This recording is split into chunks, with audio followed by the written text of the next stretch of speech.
এভাবে আমি প্রত্যেক জনপদে তার কিছু কিছু বড় অপরাধী নিযুক্ত করে রেখেছি, যেন তারা সেখানে অন্যদের ধোঁকা দিতে পারে। আসলে এসব কিছুর মাধ্যমে তারা তাদের নিজেদেরই প্রতারিত করছে, অথচ তারা নিজেরা এ কথাটা মোটেই উপলব্ধি করতে পারছে না। তাদের কাছে যখনই আল্লাহর পক্ষ থেকে কোনো আয়াত আসে, তখন তারা বলে ওঠে, আমরা এর উপর কখনো ঈমান আনব না, যতক্ষণ না আমাদেরও তাই দেয়া হয় যা আল্লাহ রসুলদের দেয়া হয়েছে। আল্লাহ তারা ভালো করেই জানেন তার নবুয়ত তিনি কোথায় রাখবেন। যারা এ অপরাধ করেছে তারা অচিরেই আল্লাহর পক্ষ থেকে অপমান ও কঠিন আযাবের সম্মুখীন হবে। আল্লাহ তাআলা কাউকে সৎ পথে পরিচালিত করতে চাইলে তিনি তার হৃদয় ইসলামের জন্য খুলে দেন, আবার যাকে তিনি বিপদগামী করতে চান তার হৃদয় অতিশয় সংকীর্ণ করে দেন। তার ইসলামের অনুসরণ হয় এমন যেন কোনো একজন ব্যক্তি আকাশে চড়তে চাইছে, আর যারা আল্লাহর উপর বিশ্বাস করে না, আল্লাহ তাআলা এভাবেই তাদের উপর অপমানজনক এক লাঞ্ছনা ও নাপাকি ছেয়ে দেন। মূলত এটিই হচ্ছে তোমার মালিকের দেখানো সহজ সরল পথ। আমি অবশ্যই আমার আয়াতসমূহ উপদেশ গ্রহণে আগ্রহী সম্প্রদায়ের জন্য বিশদভাবে বর্ণনা করেছি।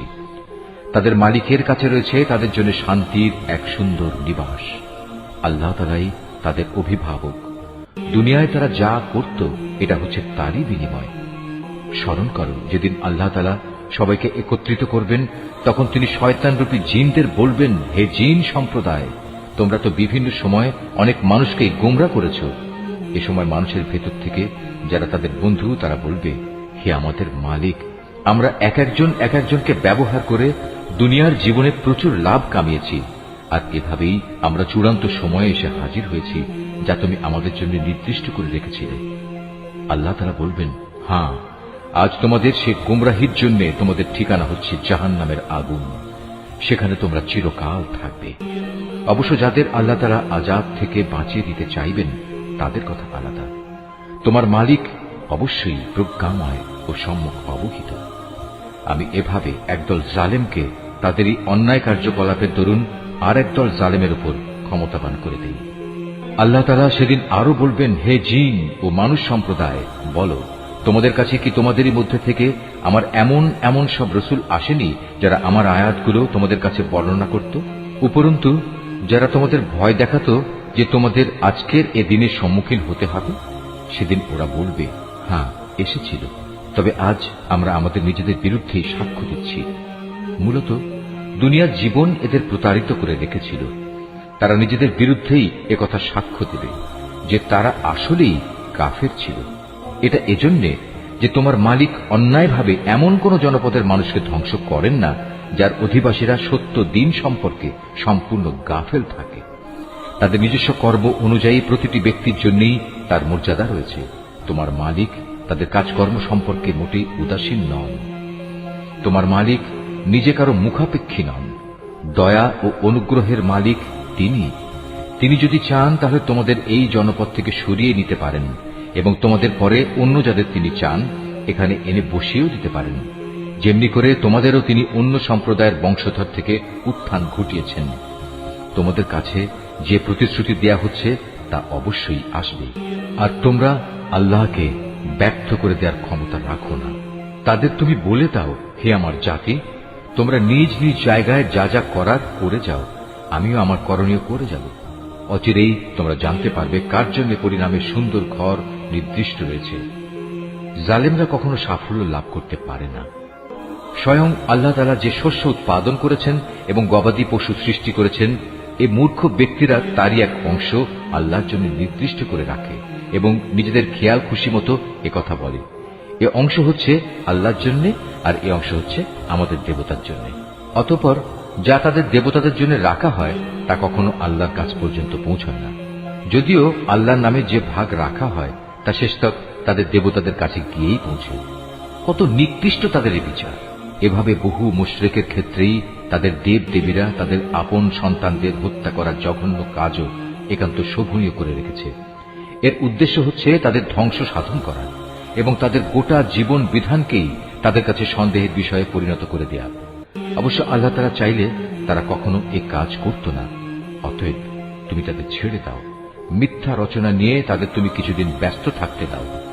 তারা বলে, এসব গবাদি পশু এবং এ খাদ্যশস্য নিষিদ্ধ তালিকাভুক্ত। আমরা যাকে চাইব সে ছাড়া অন্য কেউ তা খেতে পারবে না। এটা তাদের মন গড়া একটা ধারণা মাত্র। আবার তারা মনে করে কিছু গবাদি পশু আছে যার উপর আরোহণ করা নিষিদ্ধ, আবার কিছু গবাদি পশু আছে যার উপর জবাই করার সময় তারা আল্লাহর নাম স্মরণ করে না। আল্লাহর উপর মিথ্যা রচনা করার উদ্দেশ্যেই তাদের এসব অপচেষ্টা। অচিরেই আল্লাহ তাআলা তাদের এই মিথ্যাচারের জন্য তাদের যথাযথ প্রতিফল দান করবেন। তারা বলে এসব গবাদি পশুর পেটে যা কিছু আছে তা শুধু আমাদের পুরুষদের জন্য নির্দিষ্ট এবং আমাদের স্ত্রীদের জন্য তা হারাম। তবে যদি এ পশুর পেটে মরা কিছু থাকে তাহলে তারা নারী পুরুষ উভয়ই সমান অংশীদার।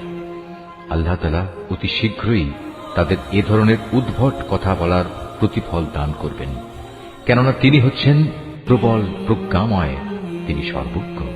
অবশ্য যারা নেহায়েত নির্বুদ্ধিতা ও অজ্ঞতার বশবর্তী হয়ে নিজেদের সন্তানদের হত্যা করল এবং আল্লাহ তাআলা তাদের যে রিজিক দান করেছেন তা নিজেদের উপর হারাম করে নিল, আল্লাহ তাআলা সম্পর্কে নানা ধরনের মিথ্যা কথা রচনা করল, এসব কাজের মাধ্যমে নিঃসন্দেহে এরা সবাই দারুণভাবে ক্ষতিগ্রস্ত হয়ে গেল। এরা কখনো সৎ পথের অনুসারীদের দলভুক্ত ছিল না। মহান আল্লাহ তাআলা, যিনি নানা প্রকারের উদ্যান বানিয়েছেন, কিছু লতাগুল্ম যা কোনো কাণ্ড ছাড়াই মাচানের উপর তুলে রাখা হয়েছে, আবার কিছু গাছ যা মাচানের উপর তুলে রাখা হয়নি, সেও কাণ্ডের উপর তা এমনিই দাঁড়িয়ে আছে। তিনি আরো সৃষ্টি করেছেন খেজুর গাছ এবং বিভিন্ন স্বাদ ও প্রকার বিশিষ্ট খাদ্যশস্য ও আনার। এগুলো স্বাদে গন্ধে একরকমও হতে পারে, আবার তা ভিন্ন ধরনেরও হতে পারে। যখন তা ফলবান হয় তখন তোমরা তার ফল খাও। তোমরা ফসল তোলার দিনে যে বঞ্চিত তার হক আদায় করো, কখনো অপচয় করো না, কেননা আল্লাহ তাআলা অপচয়কারীদের পছন্দ করেন না। গবাদি পশুর মধ্যে কিছু পশু হচ্ছে ভারবাহী ও কিছু হচ্ছে খাবার উপযোগী। আল্লাহ তাআলা যা তোমাদের দান করেছেন তা তোমরা খাও এবং এ পর্যায়ে কখনো শয়তানের পদাঙ্ক অনুসরণ করো না, কেননা সে হচ্ছে তোমাদের প্রকাশ্য দুশমন। আল্লাহ তাআলা তোমাদের দিয়েছেন এই 8 প্রকারের গৃহপালিত জন্তু। প্রথমত 2 মেষ, দ্বিতীয়ত 2 ছাগল। হে মুহাম্মদ, তুমি তাদের জিজ্ঞেস করো, এর নর 2 কিংবা মাদি 2 কিংবা তাদের পেটে যা কিছু আছে তার কোনটি কি আল্লাহ তাআলা তোমাদের জন্য হারাম করেছেন?